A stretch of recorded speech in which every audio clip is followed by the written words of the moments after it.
Balance lang natin yung unit. Ayan. Tayo sa may kanan. Check ulit tayo.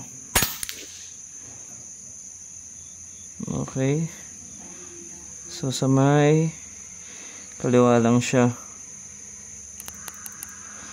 Right, so that's the first shot.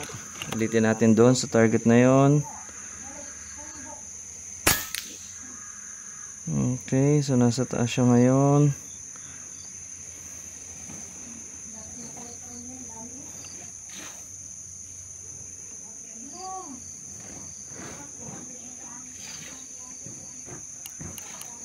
Right, so ang problem natin, hindi natin mahabol kasi kulang tayo sa adjustment. So kung kakalasin ko pa yung scope para i-adjust, hindi na. So ang babasihan natin is yung unang line sa ibabaw, dun siya pumapatak. Yun ang gagamitin natin basis. So check natin. Okay. Medyo kumaliwa pa siya.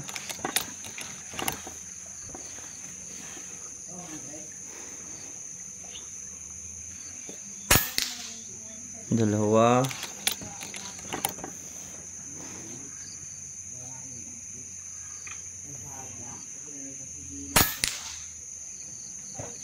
Tatlo. Ayan, hindi na siya umikot. Okay, meron pala. Loaded pala siya ng isa. So, loaded siya ng isa. Meron pa pala. Ayan, so 4. And then, testingin natin siya dun sa 76 yards. So, itong napansin ko dito, habang nagre-record dyan, tama ba nagre-record ka? So, pansin ko lang, mas madaling balahan tong Prophet 2. Kasi ang gagawin ko lang, kahit ikot ko na siya ng isa, kaunti o kalahati, and then ang gagawin ko, huhulugan ko na lang siya ng huhulugan ng bala. Dalawa, yan, may nakasamang deform. 4, 5, hanggang dito lang sa may tapat noong tumatapat sa barrel. 6, and then pwede ko siyang itulak lang, oh. Ayun, oh. Madali siyang gamitin. 7, 8. Right, so ako hindi ako masyado nagpupul nito kasi yung spring iniipit naman niya yung bala. So hanggang doon sa tapat niya, 2, 4, 6, 8, 11 pa lang capacity nito. So testing, ang hangin natin ay 110. Medyo pumapareho na yung output sa input. Ang FPS nito ay 940. So doon tayo nagsettle sa, ito lang yung nasa likod, in-adjust natin. Hindi natin pinapakalman ang regulator. So medyo mataas yun. 940. Para sa mataas na yun. So medyo sikip ito sa barrel. So pwede siguro i-adjust ng may-ari yung barrel county pa una. Pero mag-hold dito sa ating magazine, okay na okay siya. Okay, so tetestingin natin siya sa mas malayo. Ang distance natin ay 76.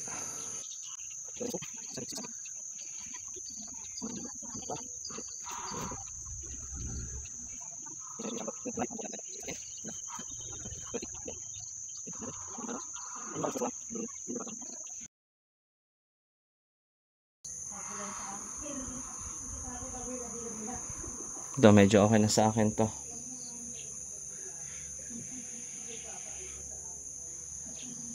Okay, so test.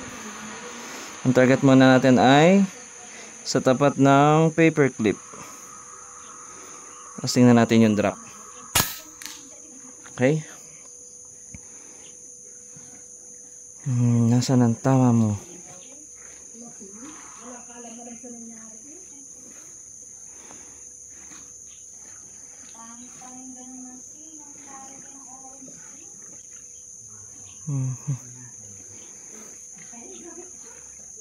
Parang nandito ang tama niya. Parang yun ang may pingas. So kung mula dito, ang drop niya ay nasa may 4 at kaunting kanan. So, yun yung napansin natin. Testingin natin. Kapag tumama sa target, ibig sabihin yun talaga yung drop niya. Oh, yun nga. Nandun siya sa may butas ng karton. Nandito siya. Ayan. Yun yung tama niya. Nasa mismong crosshair. Kaya medyo hindi natin siya pansin. Okay, so tinatama naman natin yung lata. Alisin lang natin muna yung zoom. Ayan, kasi medyo blurred siya eh. Okay, so naka one shot na tayo. Try ulit tayo.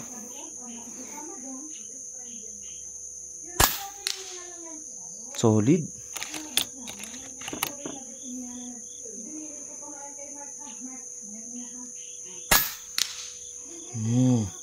Nice.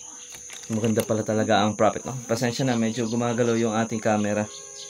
Eh, dito kasi tayo sa labas kasi may naghahawa ng, may nag-aani ng talong.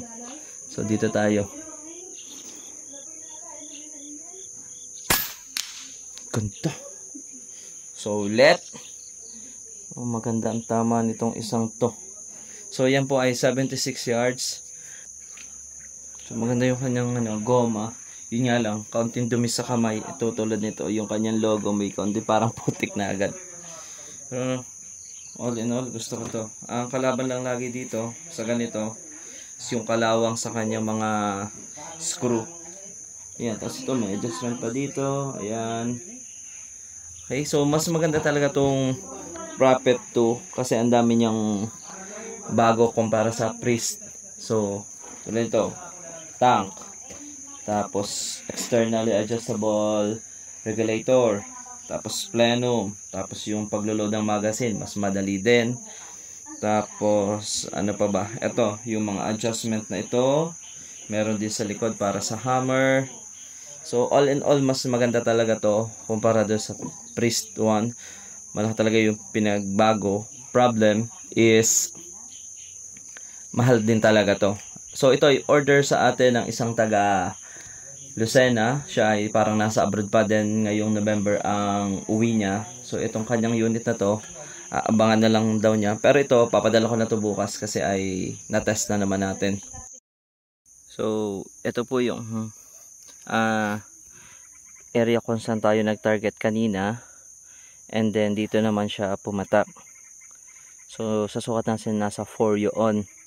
And then yun na yung binasihan natin. And then ang pinutukan natin, ayan. So yung mga shots natin, ito yung tama niya, oh. Hindi ko lang sure kung itong isang ito kasali pa pero, kasi mukhang medyo bago. Pero ito yung sadyang nagpakita na may group siya. 4 shots dito nagpakita. Yan, so napaganda ng tama natin sa ganyang distansya. Yan. Ayan tayo kalayo ito sa ating dito sa may kulay blue na bubong. Diyan tayo nakaposto sa 50. Ayan naman siya. Andiyan naman siya sa may gitnang yan.